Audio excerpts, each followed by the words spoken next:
നമസ്കാരം. ഇന്നത്തെ ഇതിഹാസവാചകളുടെ എപ്പിസോഡിലേക്ക് എല്ലാവർക്കും സ്വാഗതം. ഇത് ലക്ഷ്മണൻ അറിയും. ലക്ഷ്മണൻ ഓടി വന്നിട്ട് പറയാണ്, ഏട്ടാ ഒരു കാരണവശാലും പോവണ്ട, ഏട്ടൻ്റെ സ്ഥാനമാണ് രാജാവാണുള്ളത്, അച്ഛൻ പറയുന്നൊന്നും കാര്യമാക്കണ്ട, ഇതിനു വേണ്ടി യുദ്ധം ചെയ്യണമെങ്കിൽ നമുക്ക് ചെയ്യാം, ഞാൻ ഏട്ടൻ്റെ കൂടെയാണ് നിൽക്കുന്നത്, നമുക്ക് ഇത് രാജ്യം പിടിച്ചെടുക്കാമെന്ന് പറയാണ്. അപ്പോൾ രാമൻ പറയാണ്, ഒരിക്കലും നീ ഇങ്ങനെ പറയാൻ പാടില്ല, നമ്മൾ അച്ഛൻ പറയുന്നതാണ് കേൾക്കേണ്ടത്, അത് ഭരതനെയാണ് അച്ഛനെ രാജാവാക്കേണ്ടതെങ്കിൽ അങ്ങനെ ആക്കട്ടെ, അത് നീ ഒരിക്കലും അങ്ങനെ എതിർത്ത് പറയരുതെന്ന് പറയാം. അപ്പോൾ ലക്ഷ്മണൻ പറയും, എനിക്ക് ഏട്ടനാണ് വലുത്, എനിക്ക് ഏട്ടനാണ് രാജാവാവേണ്ടത്, അച്ഛൻ ഇപ്പം പറയുന്നത് തെറ്റായിട്ടുള്ള കാര്യമാണ്, അപ്പോൾ ഇത് ശരിയല്ല എന്നുള്ളത് പറഞ്ഞ് മനസ്സിലാക്കുകയല്ലേ വേണ്ടതെന്ന് ചോദിക്കുകയാണ്. അപ്പോൾ രാമൻ പറയാണ്, അച്ഛൻ തെറ്റാണ് പറയുന്നതെങ്കിലും നമ്മളത് ചെയ്യണം, നമ്മുടെ കർത്തവ്യമാണത് എന്ന് പറയാം. എന്നിട്ട് അപ്പോൾ ലക്ഷ്മണൻ പറയും, എന്നാൽ ഏട്ടൻ ഒറ്റയ്ക്ക് പോകാൻ പറ്റില്ല, ഏട്ടൻ്റെ നിഴലായിട്ട് ഞാനും കൂടെ കാണും, ഞാനും കൂടെ വരികയാണ് എന്ന് പറയാണ്. അപ്പോൾ ശ്രീരാമൻ പറയും, എന്നാൽ ശരി അങ്ങനെ ആയിക്കോട്ടെ എന്ന് പറയാം. ഇത് നേരെ സീതയടുത്തേക്ക് ചെല്ലുകയാണ് ശ്രീരാമൻ. അവിടെ ചെന്നിട്ട് സീതയോട് പറയാണ്, ഭരതനാണ് അടുത്ത യുവരാജാവാകുന്നത്, ഞാൻ 14 വർഷത്തേക്ക് ദണ്ഡകാരണ്യത്തിലേക്ക് വനവാസത്തിന് പോവുകയാണെന്ന് പറയാണ്. അപ്പോൾ ഇത് കേൾക്കുമ്പോൾ സീത ഞെട്ടും. എന്നിട്ട് സീതയോട് ശ്രീരാമൻ പറയുകയാണ്, നീ ഇവിടെ നിൽക്കണം, അച്ഛൻ്റെയും അമ്മയുടെയും അമ്മമാരുടെയും കാര്യങ്ങൾ നോക്കി നീ ഇവിടെ ജീവിക്കണം, ഭരതൻ രാജാവായി കഴിഞ്ഞാൽ ഭരതന് വേണ്ട ബഹുമാനവും പരിഗണനയൊക്കെ നീ കൊടുക്കണം എന്ന് പറയാണ്. അപ്പോൾ സീതയ്ക്ക് ആകെ ദേഷ്യം വരും. സീത ചോദിക്കുകയാണ്, അങ്ങക്ക് എങ്ങനെയാണ് എന്നോടിത് പറയാൻ തോന്നുന്നത്? ഒരു ഭാര്യയുടെ കർമ്മം എന്ന് പറഞ്ഞാൽ ഭർത്താവിൻ്റെ കൂടെ നിൽക്കുക എന്നുള്ളതാണ്, സുഖത്തിലും ദുഃഖത്തിലും നിൽക്കുക എന്നുള്ളതാണ്. അങ്ങക്ക് എങ്ങനെ തോന്നി ഞാൻ സുഖത്തിൽ മാത്രമേ നിൽക്കുകയുള്ളൂ, ദുഃഖത്തിൽ ഞാൻ ഉണ്ടാവില്ല എന്ന്? അങ്ങ് ദണ്ഡകാരണ്യത്തിൽ പോവുകയാണെങ്കിൽ, അങ്ങ് വനവാസത്തിന് പോവുകയാണെങ്കിൽ ഞാനും വരും അങ്ങയുടെ കൂടെ, അങ്ങക്ക് ഒരിക്കലും എന്നെ തടയാൻ പറ്റില്ല, എൻ്റെ കർത്തവ്യം അതാണ്, അപ്പോൾ ഒരിക്കലും എന്നെ എതിർക്കരുതെന്ന് പറയാൻ, ഞാനും അങ്ങയുടെ കൂടെ വരും എന്ന് പറയാണ്. അപ്പോൾ ശ്രീരാമന് മനസ്സിലാവുകയാണ് സീത എടുത്ത് വാദിച്ചിട്ട് കാര്യമില്ല, കാരണം സീത എന്തായാലും വരും എന്നുള്ളത് മനസ്സിലാവുകയാണ്. അപ്പോൾ ശ്രീരാമൻ പറയുന്നുണ്ട്, സീതയെ നീ നിഷ്കളങ്കയാണ്, നീ സുഖം മാത്രമേ ജീവിതത്തിൽ അനുഭവിച്ചിട്ടുള്ളൂ, നിനക്ക് എങ്ങനെ ഒരു കാട്ടിൽ ജീവിക്കാൻ പറ്റും? എന്തൊക്കെ തരം ജീവികൾ കാണും, രാക്ഷസന്മാർ കാണും, വളരെ പൈശാചികമായിട്ടുള്ള മൃഗങ്ങളൊക്കെ കാണും, നീ എങ്ങനെ അതൊക്കെ അതിജീവിക്കും? അപ്പോൾ പറയും, എനിക്ക് അങ്ങുണ്ട് കൂടെ, അപ്പം ഞാൻ എന്തിനാ പേടിക്കുന്നതെന്ന് പറയുകയാണ്. അപ്പോൾ അവസാനം ശ്രീരാമൻ സമ്മതിക്കും, എന്നാൽ ശരി നീ വന്നോളൂ എന്ന് പറയുകയാണ്. അങ്ങനെ എന്നിട്ട് ശ്രീരാമൻ സീതയോട് പറയാണ്, നമ്മുടെ എല്ലാ സാധനങ്ങൾ, നമുക്കുള്ള എല്ലാ സാധനങ്ങൾ, അതായത് സ്വർണങ്ങൾ, വസ്ത്രങ്ങൾ, രത്നങ്ങൾ എല്ലാം നിന്റെ ദാസികൾക്കും ഇവിടുത്തെ ജോലിക്കാർക്കും നാട്ടുകാർക്കും ഒക്കെ ആയിട്ട് കൊടുത്തോളാൻ പറയാം, നമ്മുടെ രണ്ടുപേരുടെ എല്ലാം, നമ്മളിതെല്ലാം തിരിച്ചിട്ടല്ലേ പോകുന്നത്, ഇതെല്ലാം കൊടുത്തോളാൻ പറയുകയാണ്. അങ്ങനെ സീത എല്ലാം എല്ലാവർക്കായിട്ട് വിതരണം ചെയ്യുകയാണ്. അപ്പോൾ നാട്ടിലെല്ലാവരും കരച്ചിലാണ്, എല്ലാവരും വിഷമത്തിലാണ്, കാരണം ആർക്കും ചിന്തിക്കാൻ വയ്യ ശ്രീരാമനില്ലാത്തൊരു അയോധ്യ. അപ്പോൾ നാട്ടുകാർ പറയുകയാണ്, നമുക്ക് ശ്രീരാമൻ ഇറങ്ങുമ്പോൾ നമുക്കും കൂടെ പോവാം, ഈ നാട്ടുകാർ ഒരു രീതിയിലും ജനങ്ങളില്ലാത്ത ഒരു അയോധ്യ ഭരിക്കട്ടെ കൈകേയിക്ക് അതല്ലേ വേണ്ടത്, അയോധ്യയുടെ രാജാവാവണം തൻ്റെ പുത്രനല്ലേ, അപ്പോൾ നമുക്കെല്ലാവർക്കും പോവാം ശ്രീരാമൻ്റെ കൂടെ എന്ന് പറയുകയാണ്. അപ്പോൾ അങ്ങനെ അവസാനം ശ്രീരാമൻ എല്ലാം കഴിഞ്ഞ് ഇറങ്ങാനുള്ള സമയമായി, അച്ഛൻ്റെ അടുത്തേക്ക് ചെല്ലുകയാണ്. അച്ഛൻ കരഞ്ഞുകൊണ്ടിരിക്കുകയാണ്. അപ്പോൾ അച്ഛൻ്റെ അടുത്ത് നിന്ന് അനുഗ്രഹം വാങ്ങിക്കുക. അപ്പോൾ ദശരഥൻ പറയുകയാണ്, നീ എന്നെ തുറങ്കലിൽ അടച്ചോ, നീ തുറങ്കലിൽ അടിച്ചിട്ട് നീ രാജാവായിക്കോ, ആരും നിന്നെ ഒന്നും പറയില്ല എന്ന് പറയുകയാണ്. അപ്പോൾ രാമൻ പറയും, ഒരിക്കലും അങ്ങനെ ചെയ്യാൻ പറ്റില്ല അച്ഛനെ എനിക്ക് എങ്ങനെ അങ്ങനെ തുറങ്കലിൽ അടയ്ക്കാൻ പറ്റുന്നത്, ഞാൻ ഒരിക്കലും അത് ചെയ്യില്ല, അച്ഛൻ പറയുന്നത് കേൾക്കാന്നേ ഉള്ളൂ, എനിക്ക് ഭരതൻ രാജാവാവുന്നതിന് ഒരു കുഴപ്പവുമില്ല എന്ന് പറയാണ്. അപ്പോൾ ഇത് കേൾക്കുമ്പോൾ ദശരഥൻ ഒന്നുകൂടി കരയാണ്, കാരണം ഇത്ര നല്ല പുത്രനെയാണ് കാട്ടിലേക്ക് അയക്കുന്നത്, ഒരു കുറ്റങ്ങളും കുറവുമില്ലാത്ത ആളാണ് ശ്രീരാമൻ.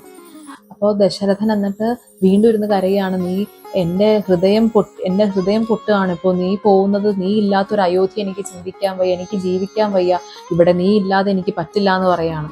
അപ്പോൾ പറയാണ്, അച്ഛൻ വിഷമിക്കേണ്ട, എനിക്കൊന്നും പറ്റില്ല, ഞാനും സീതയും ലക്ഷ്മണനും സന്തോഷമായിട്ട് ജീവിക്കും, അങ്ങ് ഒന്നും ഓർത്ത് പേടിക്കണ്ടെന്ന് പറയാണ്.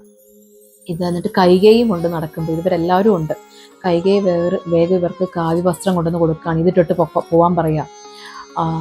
അപ്പോൾ ദേഷ്യം വന്നിട്ട് ദശരഥൻ പറയാണ്, നീ ശ്രീരാമനെ മാത്രം വനവാസത്തിന് അയക്കണം എന്നല്ലേ പറഞ്ഞേ, സീത എന്തിനാ ഈ വസ്ത്രങ്ങൾ അണിയുന്നത്? സീതയോടെങ്കിലും നീ ബഹുമാനം കാണിക്കണം, സീതയെ അപമാനിക്കരുത്, ഇങ്ങനെ മര്യാദയ്ക്കുള്ള വസ്ത്രം ഇട്ട്, അതായത് ഒരു രാജ്ഞിയെ പോലെ തന്നെ സീത ഇവിടുന്ന് പോയാൽ മതി, അല്ലാതെ പറ്റില്ല എന്ന് പറയുകയാണ്. പിന്നെ അങ്ങനെ അവസാനം സീത രാജ്ഞിയുടെ പോലെ തന്നെയാണ് അവിടുന്ന് പോകുന്നത്. കാവ്യവസ്ത്രമൊന്നും സീത ഉടുക്കുന്നില്ല. സുമന്ത്രൻ പറയുന്നുണ്ട്, കൈകേയിദേവി അവിടുന്ന് അവിടുത്തെ അമ്മയെ പോലെ ആവരുതെന്ന് പറയുകയാണ്. അപ്പോൾ എന്താ കാര്യം എന്ന് വെച്ചാൽ സുമന്ത്രൻ പറയുകയാണ്, അവിടുത്തെ അച്ഛൻ അശ്വപതി കൈകേയിയുടെ അമ്മയെ പുറന്തള്ളിയതാണ്, ഭ്രഷ്ട് കൽപ്പിച്ച് നാട് കടത്തിയതാണ്. കൈകേയിയുടെ അച്ഛൻ അശ്വപതിക്ക് ഒരു വരം കിട്ടിയിട്ടുണ്ടായിരുന്നു. അപ്പോൾ ആ വരം എന്താണെന്ന് വെച്ചാൽ എല്ലാ മൃഗങ്ങളും സംസാരിക്കുന്ന അശ്വപതിക്ക് അറിയാൻ പറ്റും. അപ്പോൾ ഈ സംസാരിക്കുന്നത് എന്താണെന്ന് അശ്വപതി വേറെ ആരുടെങ്കിലും പറഞ്ഞു കഴിഞ്ഞാൽ അശ്വപതിയുടെ തല പൊട്ടി ചത്തുപോകും എന്നായിരുന്നു കൊടുത്ത ഒരു വരം. അപ്പോൾ ഒരു ദിവസം അശ്വപതി ഉറുമ്പുകൾ തമ്മിൽ സംസാരിക്കുന്നതായിട്ട് ചിരിക്കുകയാണ്. അപ്പോൾ ഭാര്യ ചോദിക്കുകയാണ്, എന്താ അറിഞ്ഞത്, എന്താ അവർ തമ്മിൽ പറഞ്ഞ് എനിക്ക് അറിയണം എന്ന് പറയാം. അപ്പോൾ പറയാൻ പറ്റില്ല, അവർ തമ്മിൽ പറഞ്ഞെന്താന്ന് എനിക്കൊരിക്കലും പറയാൻ പറ്റില്ല.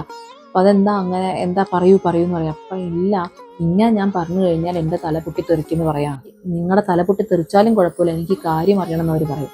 അപ്പോൾ രാജാവിന് മനസ്സിലാവുകയാണ് ഇവർ വളരെ ദുഷ്ടയായിട്ടുള്ള സ്ത്രീയാണെന്ന് മനസ്സിലാവുകയാണ്. തൻ്റെ കുഞ്ഞുങ്ങളുടെ അമ്മയും തൻ്റെ ഭാര്യയാണെങ്കിൽ കൂടി പോലും ഇവർ ദുഷ്ടയാണെന്ന് മനസ്സിലാവുകയാണ്. അങ്ങനെ ഇവരെ ഭ്രഷ്ട് കൽപ്പിച്ച് നാട് കടത്തുകയാണ് അശ്വപതി. അപ്പോൾ സുമന്ത്രൻ പറയാം, അതുപോലെ ആവരുത് കൈകേയി ദേവി എന്ന് പറയുകയാണ്. പക്ഷെ ഇതൊന്നും കേട്ട് കൈകേയിക്ക് ഒരു അനക്കമില്ല അതൊന്നും കേട്ടിട്ട്. എന്നിട്ട് അവരിറങ്ങാറായി. എല്ലാ അമ്മമാരുടെയും അനുഗ്രഹം വാങ്ങിക്കുകയാണ്. എന്നിട്ട് ലക്ഷ്മണൻ സുമിത്രയെടുത്ത് ചെല്ലുകയാണ്. അപ്പോൾ എന്നിട്ട് സുമിത്രയുടെ അനുഗ്രഹം വാങ്ങിക്കാൻ വേണ്ടി ലക്ഷ്മണൻ ചെല്ലുകയാണ്.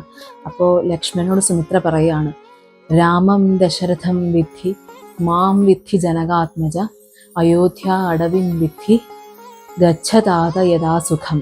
അതായത് ശ്രീരാമനെ ദശരഥനായിട്ടും, അതായത് ശ്രീരാമനെ സ്വന്തം അച്ഛനായിട്ടും, ജനകാത്മജ എന്ന് പറഞ്ഞാൽ സീതയെ സുമിത്രയായിട്ടും സ്വന്തം അമ്മയായിട്ടും, അടവി എന്ന് പറഞ്ഞാൽ കാട്, അപ്പോൾ എവിടെ താമസിക്കുന്നു, ഏത് കാട്ടിലാണോ താമസിക്കുന്നത് അത് അയോധ്യയായിട്ടും കാണാൻ പറയാണ്. എന്നിട്ട് എൻ്റെ പുത്രൻ സന്തോഷമായിട്ട് പോയി വരൂ എന്ന് പറഞ്ഞ് അനുഗ്രഹിക്കുകയാണ്.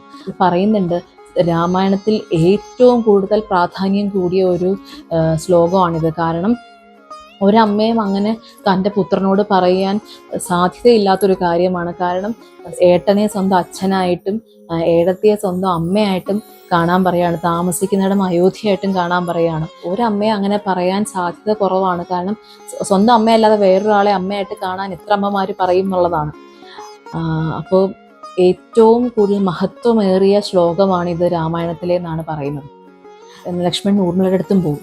ഊർമിളയുടെ അടുത്ത് പോയിട്ട് അപ്പോൾ പറയുകയാണ്, ഞാൻ പോവാന്ന് പറയുമ്പോൾ ഊർമിള പറയുന്നുണ്ട്, ഞാനും കൂടെ വരാം, എനിക്കും അങ്ങേ പിരിഞ്ഞ് നിൽക്കാൻ പറ്റില്ല.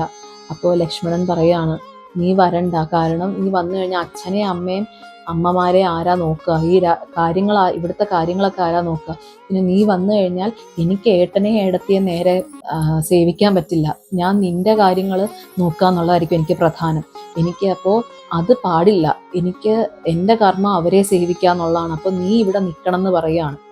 അപ്പോൾ ഊർമിള അവസാനം സമ്മതിക്കുകയാണ്, എന്നാൽ ശരി അങ്ങനെ ആവട്ടെ എന്ന് പറയാം. എന്നിട്ട് ഇവർ മൂന്നുപേരും കൂടി ഇറങ്ങുകയാണ്. അപ്പോൾ സുമന്ത്രനാണ് ഇവരെ കൊണ്ടുപോകുന്ന, രഥത്തിൽ കൊണ്ടുപോവാണ്. അപ്പോൾ നാട്ടുകാർ മുഴുവൻ പോവുകയാണ്, തടഞ്ഞു നിർത്തുന്നുണ്ട് രാമനെ, പോവരുതെന്ന് പറഞ്ഞപ്പോൾ രാമൻ പറയാനില്ല, ഇതാണ് എൻ്റെ കർമ്മം, പോയേ പറ്റുള്ളൂ എന്ന് പറയാണ്. അങ്ങനെ അവർ പോവുകയാണ്, നാട്ടുകാരും കൂടെ പോവുകയാണ്. ദശരഥൻ കുഴഞ്ഞു വീഴുകയാണ്. ഇന്നത്തെ എപ്പിസോഡ് ഇവിടെ കഴിഞ്ഞു.